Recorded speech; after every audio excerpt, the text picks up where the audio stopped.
જય જોહાર, જય આદિવાસી મિત્રો। તો આપણે ઘણા સમયથી બ્લોગ નથી બનાવ્યો, તો બ્લોગ નથી બનાવવાનું કારણ હતું મિત્રો, આપણે ખેતીવાડીની અંદર કામકાજ, વાવણીનો સમય એટલે કામકાજ કરવાનું વધારે સમય આવી ગયો હતો, એટલે આપણે વાવણીની તૈયારીમાં હતા, એટલે બ્લોગ બનાવવાનો સમય આપણી જોડે ઓછો રહ્યો। એટલે હાલ તો કપાસ વાવીને લગભગ 4-5 પાણી પાઈ નાખ્યા, 5મું પાણી થવા આવ્યું। કપાસની જેવો થઈ ગયો મિત્રો, અને તલ ઝાઝા ઉગ્યા તલ, એટલે દવાનો છંટકાવ કર્યો, ખળની દવા મારી, ના આવડી જશે કપાસને ના મરે ને, નાનો કપાસ એટલે મરી જાય, એટલે એક સાઈડમાં દવા મારીને એક સાઈડ બાકી, એટલે આપણે નીંદી લેવાનું, મહેનત કરી લેવી।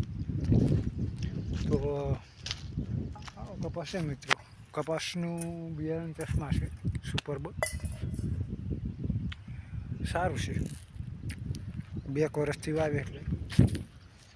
અને સામે મગફળી, 10 વીઘાની મગફળી, 15 વીઘાનો કપા, આવું વાવેતર છે મિત્રો। તો હવે આપણા બ્લોગ રેગ્યુલર આવશે, નાકું વાળતી જા, નાકું વાળતી જા।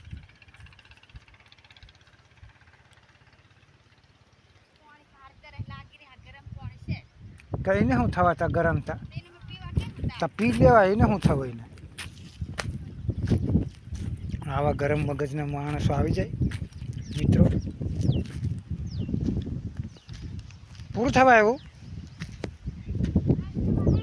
વાળ એમ કહેતા કે મિત્રો 8 કલાકનો પાવર છે, 8 કલાક પૂરા થવા આવ્યા ને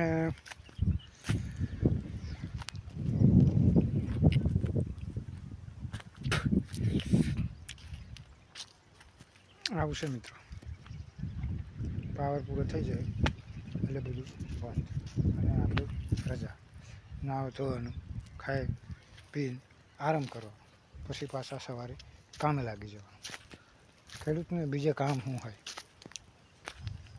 ખેતીમાં કામ કોઈ કરવાનું મોજથી। તો આવશે મિત્રો,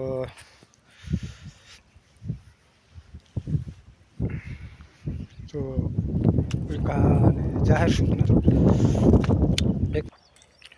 તો મિત્રો કપાસની દવાનું આપણે શરૂ કરી દીધું છે, કારણ કે વરસાદ પડી જાય ને તો આ તલ રહ્યા ને એ એવા થઈ જાય ને માથું ખંજવાળવું પડે એવી પરિસ્થિતિ થઈ જાય। એટલે હમણાં જે વરસાદ નહીં મળે તો ત્યાં સુધી આપણે નીંદા જાય એક ફેરા તો મજા આવે। તો એવું આપણે સોરવાનું એવું પાછું આપણી ભાષામાં એની ખબર પડે। તો નીંદવાનું અત્યારે આપણે ચાલુ કરી નાખ્યું છે, અને નીંદવાનું એટલે કેવું, આપણે દેશી દાંતણાનું કોમ નહીં આવે, કોદાણા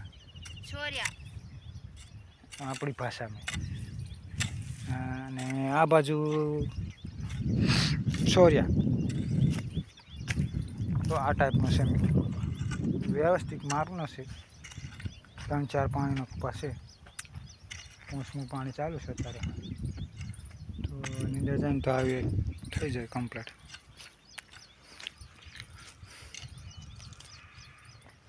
તો અમારા કપાસની મિત્રો કોમેન્ટ કરજો।